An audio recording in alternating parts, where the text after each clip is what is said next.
On tonight's edition of the Commanders Report, the latest on the defensive coordinator search for the Washington Commanders. Then we'll get into two Commanders targets for this offseason that have now become available for the team to pursue. But before we get into the content today, make sure you guys click that subscribe button because the search continues on for the next defensive coordinator of the Washington Commanders. And whenever that hiring comes down the pike here, we are going to get a video out to you guys as soon as we possibly can, breaking down that coach, what scheme they run, how it's going to fit in with the Washington Commanders here, and what you guys can expect from this Commanders defense with that new defensive coordinator heading into the 2026 season. So if you haven't already, click that subscribe button. With that, let's get into the defensive coordinator search updates here, starting with Brian Flores, who interviewed for the position last week, and he has now signed a massive contract extension to remain the defensive coordinator of the Minnesota Vikings. Flores is also in contention for the Pittsburgh Steelers head coaching job, and if he gets that job, he will take it. However, if he's a defensive coordinator for somebody next year, it will be for the Minnesota Vikings for what is being reported as a league record fund for a defensive coordinator. And guys, I said it when, Flores came in. I never expected Flores to actually, jump ship from Minnesota and actually come to the Washington Commanders. He knows Adam Peters from his New England days, so that's why he took the interview. And I'm sure, he's friendly with Dan Quinn, and really the possibilities that exist here in Washington are kind of fun for a new defensive coordinator coming in, because it is going to be such an adventure to rebuild this defense and, all that different stuff. But there is a lot of unknown with this job. There's a lot of known there with that Minnesota Vikings job where, Flores has had, arguably the best defense in the National Football League over the last 2 years. There's a lot of players there that he knows he can work with, whereas here in Washington, there's a lot of unknown there, and he doesn't have a lot of power to pick the players that he wants. So I never thought that we were going to get Flores. That was always kind of a pipe dream, but now that dream is officially over.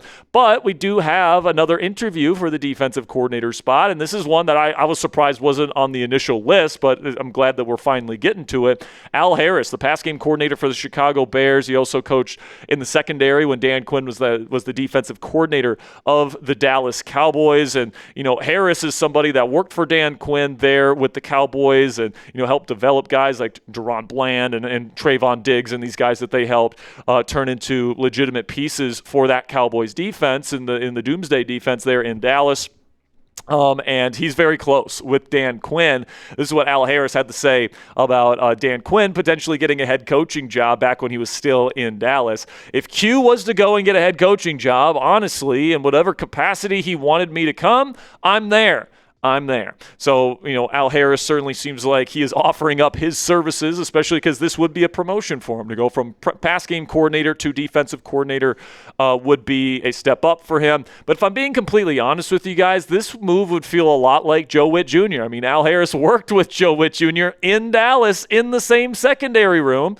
Under Dan Quinn there with the Cowboys. And, this would just feel to me like another Joe Witt Jr.-esque signing where you're bringing him in, but Dan Quinn is really the one in charge of the defense. No real new ideas are being brought in. Now, the bright side is I think Dan Quinn is a legitimate defensive coordinator in his own right and a legitimate defensive mind. It's not like you necessarily need to bring in anybody with a bunch of new ideas. And, I think that last year when he looked at this defense, I think it was more about roster construction than it was about scheme when it came to the Commanders' defense. He just didn't have enough speed. He didn't have enough talent on this defensive roster last year. And frankly, I don't know if there was a scheme that's out there that would have had success with that Washington Commanders defense, with Bobby Wagner being as slow as he was, Frankie Louvu missing as many tackles as he did, the injuries you had in the edge rusher room and in the quarterback room. Like, there's just so much going on that defensive roster last year where I don't think any scheme would have worked. And honestly, I still have a pretty decent amount of trust in Dan Quinn to put together a good scheme when the roster talent is adequate. But, you look at some of the defensive coordinator candidates that have come in and have interviewed, and it's a pretty decent list. I like Patrick Graham. I like Jonathan Gannon. An underrated one there is Karl Scott, who works for Arden Durd, who worked with Dan Quinn there with the Dallas Cowboys. He's the pass game coordinator and DB's coach there in Seattle. I think Karl Scott would be an awesome hire, and then Al Harris I also think would be an adequate hiring as well. But what say you guys? Let me know down there in the comment section. Would you be happy with Al Harris as this team's next defensive coordinator? Give me a yes or no down there in the comment section for today's pinned question. Just a second here, I'm going to tell you about our sponsor today at Ethos. While I tell you about our sponsor today, simply give me a yes or no down there in the comments. With that, let's have a word from our sponsor here tonight, which is Ethos. And guys, the summer before I started here at Chat Sports, unfortunately, my family lost my late grandfather. And as you tend to do when you lose a loved one, begin to think about your own mortality and what would happen to the people dependent on you if something were to happen. And with today's sponsor, Ethos, your family can be protected. If something were to happen to me, the last thing I want the people that I love to worry about is being able to pay the bills. So I trust Ethos to keep them protected. And as you probably already know, however, the process for obtaining life insurance can be super confusing or straight up annoying with how tedious the process can be. That's where our friends at Ethos come in. As of March of 2025, Business Insider named Ethos the #1 no medical exam instant life insurance provider. Ethos is an online platform that makes getting life insurance fast and easy to protect your family's future in minutes, not months. There's no complicated process, and it's 100% online. There's no medical exam required, and you just answer a few health questions to get a quote in as little as 10 minutes. Protect your family with life insurance from Ethos today. Get your free quote at ethos.com/NFL Daily. That's ethos.com/NFL Daily to get your free quote today. Application times may vary, rates may vary, and a big thank you to Ethos for sponsoring today's edition of the Commander's Report. Now, we kind of figured this, guys, but now it is official. 49ers GM John Lynch announced at the end-of-season press conference in San Francisco this week that wide receiver Brandon Aiyuk will not be with the 49ers next year. He will be released at some point here, which will make him a free agent, free to sign with the Washington Commanders, where he has been heavily linked ever since the news came down that Aiyuk and the Niners were heading towards a divorce.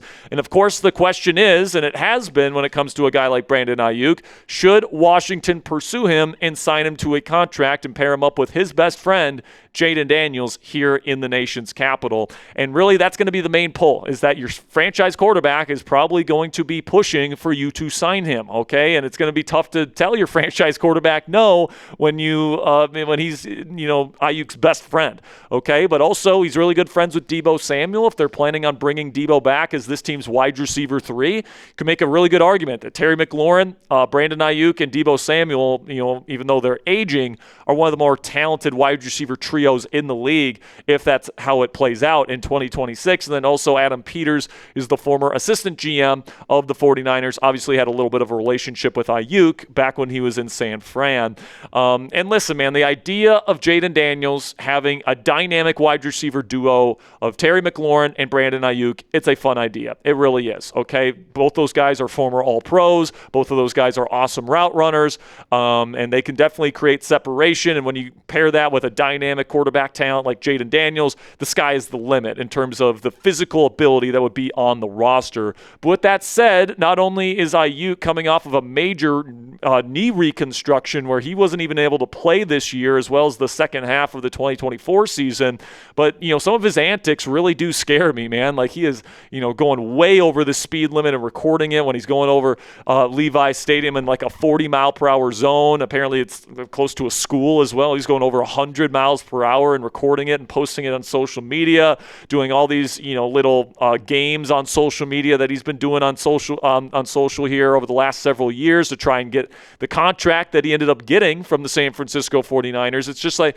it's a big headache, man, and I just don't know if I want that headache here in Washington, even though he is a very talented player. And honestly, man, it reminds me a lot of the early stages of Antonio Brown's collapse, where he's doing stuff on social media and he's doing stuff that gets his name in the press and all this different stuff, and it's not good press either, man. Like, and then eventually it gets to the point where he's taking his shirt off, leaving the game mid-game, and then goes to Dubai and does all this stuff, and now he's in jail. Like, there's just no telling how far of a spiral this could go down with a Brandon Aiyuk signing, and I don't know if the Washington Commanders want to get into that mess. I know Ayuk's a good player, and hey, even after Antonio Brown left the Pittsburgh Steelers and eventually got released by the Raiders, the following year. He ended up joining forces, and at least for a small while there, with Tom Brady, he was able to win a Super Bowl ring. So maybe, for a short-term thing, this could work, but it seems like over the long term, it's going to be pretty difficult to keep Aiyuk from, behaving over a long stretch of time, even when Jayden Daniels is his quarterback here in Washington. And, something that I think is possible is that Adam Peters calls up John Lynch and says, what the hell happened there, man? And then when he hears the story and he hears the horror stories from John Lynch, I'm hoping that Adam Peters can, kind of temper any thoughts of bringing in Brandon Aiyuk. But like I said, man, like Jayden Daniels might be the main driver of this. Like he might be going directly to Adam Peters and Dan Quinn and saying, this guy's really good. I really want to sign him. And if you tell him no, like he's already pissed that you fired Cliff Kingsbury. Like this would be another thing and another tick that could piss off Jayden Daniels, which is not what you want to do when you're developing a relationship between your franchise quarterback and your front office and your head coach. Like that's just not really what you want to do. But on the other hand, you don't want to bring in somebody that's going to be major trouble for your organization. So the Commanders might be in a real bind this offseason. It's going to be interesting to see what they decide to do.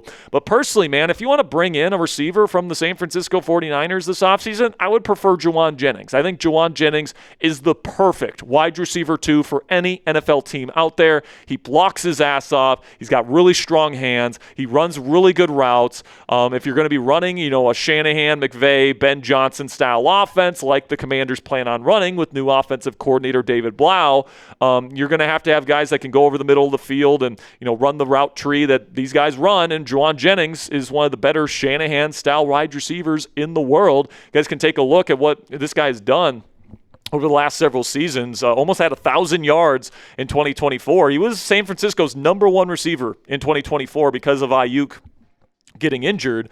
And then in 2025, still had a really good season.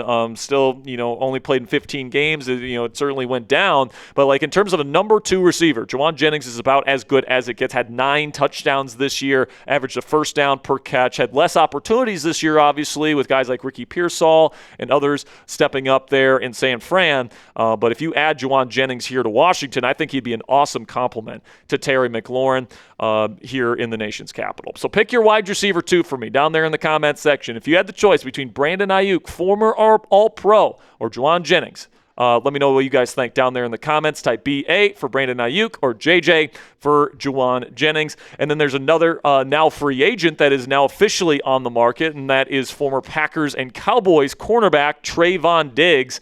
And, of course, Diggs is somebody that used to play for Dan Quinn and, by the way, Al Harris with the Dallas Cowboys. And he developed into, somebody that got an all-pro selection early on in his career with these two guys coaching him with the Dallas Cowboys back in the day. And obviously DQ and Mr. Harris here have a really good relationship with him. So with Marshawn Lattimore likely out of the picture here in Washington this year and, kind of an uncertain future with Mike Sainristil, if their plan is to move Sainristil back into the nickel next year, which, by the way, I don't recommend, but if that is their plan, Trevon Diggs, is somebody that's worked in this defense before. He's been very productive in this defense before. He's still only 27 years old. I can see where Dan Quinn and, potential defensive coordinator Al Harris talk themselves into signing Trevon Diggs for the 2026 season and maybe even beyond that. Now, personally, I hope they don't do that. I hope they wise up to it. Trevon Diggs has been a terrible corner in this league for multiple seasons in a row. And honestly, in his all-pro season, guys, people kind of figured out how to play him. He's a very aggressive corner.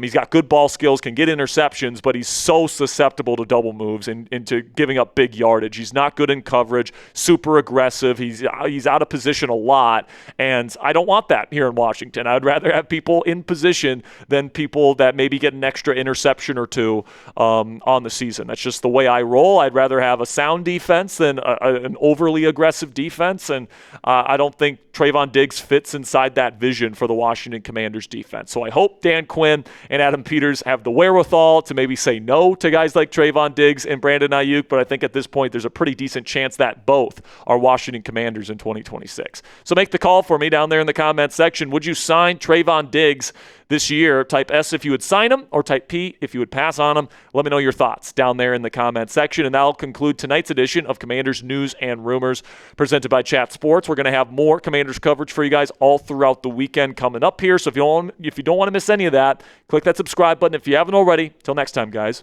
hail to the Commanders.